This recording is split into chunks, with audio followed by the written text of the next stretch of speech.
There are other environmental models that are on the homepage that can be useful. And so if we go down and scroll down, we'll see some different models that we currently have. One is different spring, early season applications.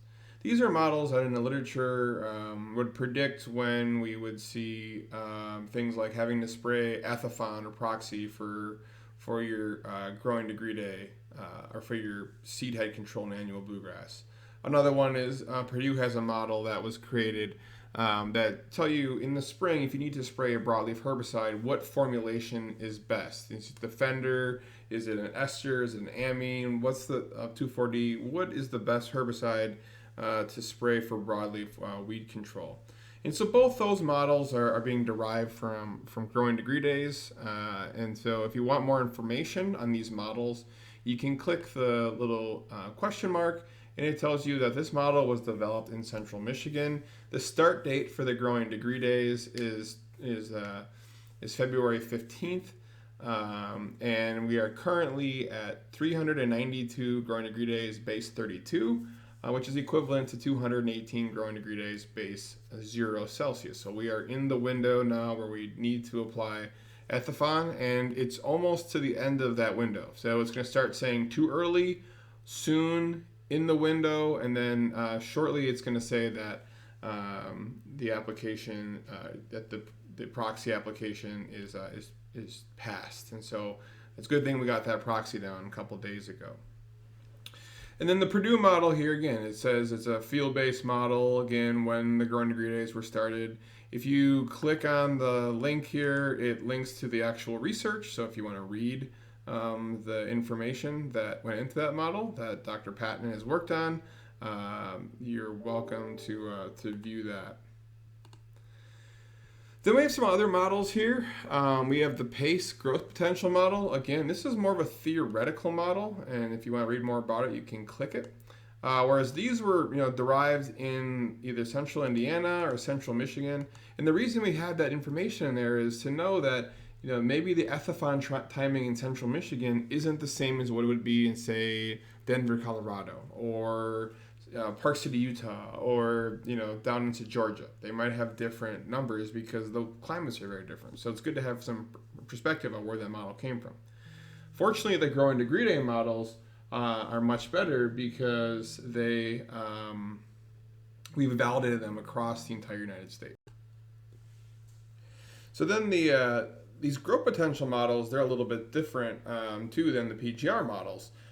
These use the 3-day average temperature to make a prediction at how well the plant is able to either make sugar or respond to nitrogen fertilizer. And so the PACE growth potential model has been around for a good amount of time. Again, it's a theoretical model.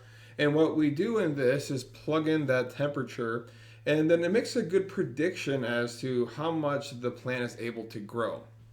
And the important thing to remember about growth rate is that there's your growth rate that is like actually how much the grass is growing in clippings versus how much the grass is growing and making sugar.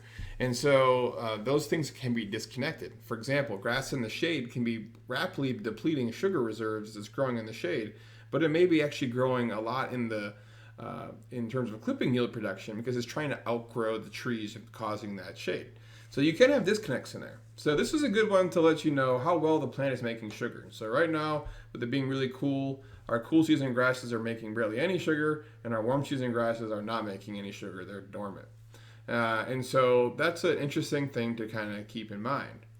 The Nebraska nitrogen responsiveness model is a little different. It takes the temperature and says, if you put in a set amount of fertilizer, what type of a growth surge are you going to get out of it? So if this number is really low, that means you put down fertilizer and maybe it's very hot or very cold, and the grass doesn't really respond. We see this for perennial ryegrass a lot of times when it's really hot outside. You can fertilize it. Nothing seems to really happen. Or during late fall when the growth rates are really slowing down, temperatures are getting really cold, and we see slow growth rate responses. And so this model is for a bunch of different cool season grasses, and it's only showing the grasses I have. So there's other grasses like Bermuda grass that Mississippi State developed, There's a Nebraska has one that we developed for perennial ryegrass. We don't even see those responses because they are at we don't have any of those species at our golf course. If we had a Bermuda grass fairway, though, we would see Bermuda grass in this display. This is a growth chamber type model, and so you can click this, and you can get some information about where and how these are made, and more about these environmental models on our blog site to learn a little bit more about how these models are being used. And so just think of when the responsiveness models are high and you're 100%, that means, say, a half a pound of nitrogen is going to give you a lot of grass. But if the response growth rate is lower, then you put a half pound nitrogen down and you don't get as much of a clipping yield response. And if you're trying to manage your clipping yield, then you're getting to a scenario in which you kind of want to know what kind of response you're going to see. Another interesting thing too is, like, if the ryegrass clip response rate is really high, but its growth potential is low, for example, then you start to know that a little bit of fertilizer can stimulate a lot of growth, but that's going to be at the cost of not enough sugar. And so you can kind of look at these two things. When your clipping yields are high and your sugar production is low, that's a negative situation in which we're taking away sugar potentially faster than we're making it. Flip it around, clipping yields are low, but the ability to make sugar is high. When the PACE model is really high up, then we know we're actually storing sugar, and that's helping us to get through stress. So we see this a lot in, say, the fall. The growth rates really slow down a lot, but the temperature is still conducive for making a lot of sugar. So in those scenarios, that's a time when you know that plant is building up sugar reserves as it prepares for the fall weather.